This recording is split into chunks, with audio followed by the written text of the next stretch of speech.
तो दोस्तों स्वागत है आप सभी का। तो जैसा कि आप लोग देख पा रहे हैं, government of India ministry of railway की तरफ से आरपीएफ कांस्टेबल और एसआई के लिए शॉर्ट नोटिस जारी कर दिया गया है, जिसमें आपकी इसमें कुल पोस्ट दी गई हैं। उनकी संख्या कुछ इस प्रकार है, जैसा कि आप लोग इसमें देख पा रहे हैं।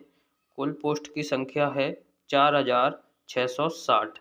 इसमें किस किस पोस्ट के लिए वैकेंसी आई हैं, तो इसमें है आपका आरपीएफ सब इंस्पेक्टर और आरपीएफ कांस्टेबल के लिए वैकेंसी जारी की गई है। इसका दोस्तों इसमें हम लोग जानेंगे कि क्या इसका सिलेक्शन प्रोसेस है, कैसे एग्ज़ाम होता है, क्या एग्ज़ाम का पैटर्न रहता है, सारी डिटेल आपको मालूम चल जाएगी। बने रहिएगा इस वीडियो में, पूरा देखिएगा लास्ट तक।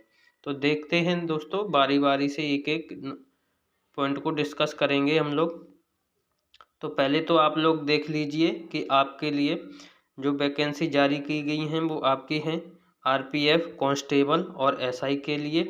जो इसकी ओपनिंग डेट है वो है 15/4/2024, यानी कि 15 अप्रैल से इसका जो फॉर्म फिल स्टार्ट हो जाएगा और क्लोजिंग डेट है 14 मई 2024।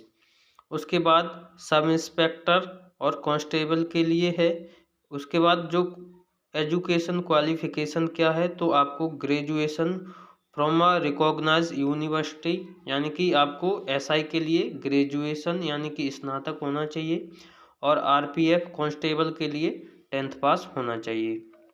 जो आपका ग्रेजुएशन आरपीएफ एसआई के लिए है, इसमें जो इनिशियल आपका पे है वो 35,400 है और कांस्टेबल के लिए 21,700 है। मेडिकल स्टैंडर्ड दोनों के लिए B1 और B1 दिया हुआ है। अब देख लेते हैं अलग अलग वैकेंसी कितनी दी गई हैं। तो जो आपकी एसआई के लिए जो वैकेंसी हैं वो है 452 और आरपीएफ कांस्टेबल के लिए 4,208 और कुल मिलाकर हैं 4,660। दोस्तों आपको ये भी बता दें कि इसमें एज रिलैक्सेशन भी दिया गया है 3 साल का, क्योंकि कोविड-19 के कारण बहुत समय से वैकेंसी नहीं आई थी। उसके बाद आगे और देखते हैं क्या क्या बताया गया है इस नोटिफिकेशन में। उसके बाद दोस्तों जो महिलाओं के लिए सीटें आरक्षित की गई हैं, रिजर्वेशन फॉर वुमेन, वो है 15% टोटल पोस्ट का, वो महिलाओं के लिए है। इसका सिलेक्शन प्रोसेस क्या है, मोड ऑफ एग्जामिनेशन आपका एक सीबीटी होगा, उसके बाद पीईटी होगा और फिजिकल मेजरमेंट टेस्ट यानी कि पीएमटी। और इसके लिए दोस्तों फीस क्या लगने वाली है, तो फीस के बारे में भी हम लोग जान लेते हैं। फीस का क्या है, फॉर ऑल कैंडिडेट उनके लिए है आपका 500 रुपये, और आपका जो 500 रुपये लगेगा वो आप अगर एग्ज़ाम में बैठते हैं उसके बाद आपका 400 रुपये वापस हो जाएगा। और जो 250 रुपये हैं वो किन कैंडिडेट से लगेंगे, जो भी SC ST ex serviceman female minorities और ईबीसी से बिलोंग करते हैं उनसे 250 रुपये लगेंगे। और ये लोग भी अगर एग्ज़ाम देते हैं तो एग्ज़ाम के बाद बैंक चार्ज कटने के बाद आपके 250 रुपये पूरे अकाउंट में वापस आ जाएंगे। और जान लेते हैं आगे इस नोटिफिकेशन में क्या दिया गया है। आगे अब देखते हैं दोस्तों इसका सिलेक्शन प्रोसेस क्या सब्जेक्ट रहते हैं। आगे बढ़ते हैं तो इसमें आपका है कंप्यूटर बेस्ड टेस्ट होगा। तो इसमें क्या क्या आएगा आपका, एक तो होता है आपका जर्नल अवेयरनेस जिसको करंट अफेयर बोलते हैं, अर्थमेटिक यानी कि मैथ, जनरल इंटेलिजेंस और रीजनिंग, ये 4 सब्जेक्ट होते हैं। टोटल जो क्वेश्चन होते हैं वो आपके होते हैं 120, मैक्सिमम मार्क होते हैं 120, और जो आपका टाइम होता है वो 90 मिनट का होता है। और क्वेश्चन का जो टाइप होता है मल्टीपल चॉइस क्वेश्चन होते हैं, यानी कि एमसीक्यू टाइप क्वेश्चन होते हैं। उसके बाद जो आपकी निगेटिव मार्किंग है, इसमें निगेटिव मार्किंग 1/3 की होती है, यानी कि आप अगर 3 क्वेश्चन को गलत करते हैं तो आपका 1 नंबर काट लिया जाता है। और देखते हैं आगे बढ़ते हैं। अब है आपका पैट के बारे में, यानी कि फिजिकल इफ़िशियंसी टेस्ट के बारे में। तो पहले तो हम लोग देख लेते हैं कांस्टेबल के लिए। तो 1600 मीटर दौड़ होगी मेल कैटेगरी में 5 मिनट और 45 सेकंड में, और 800 मीटर दौड़ जो होगी वो फीमेल कैटेगरी के लिए और उनका टाइम है 3 मिनट और 40 सेकंड।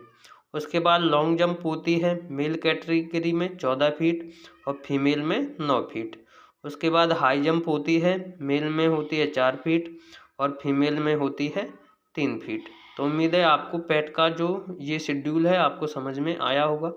आगे बढ़ते हैं। उसके बाद सब इंस्पेक्टर के बारे में देखते हैं क्या क्या है क्वालिफिकेशंस। तो इसमें है आपका 1600 मीटर रेस होती है आपकी मेल की, और इसमें जो आपका टाइम होता है 6 मिनट और 30 सेकंड होता है। उसके बाद फीमेल के लिए 800 मीटर दौड़ होती है और 4 मिनट का टाइम होता है। लॉन्ग जंप जो होती है सब इंस्पेक्टर के लिए, मेल के लिए 12 फीट और फीमेल के लिए 9 फीट।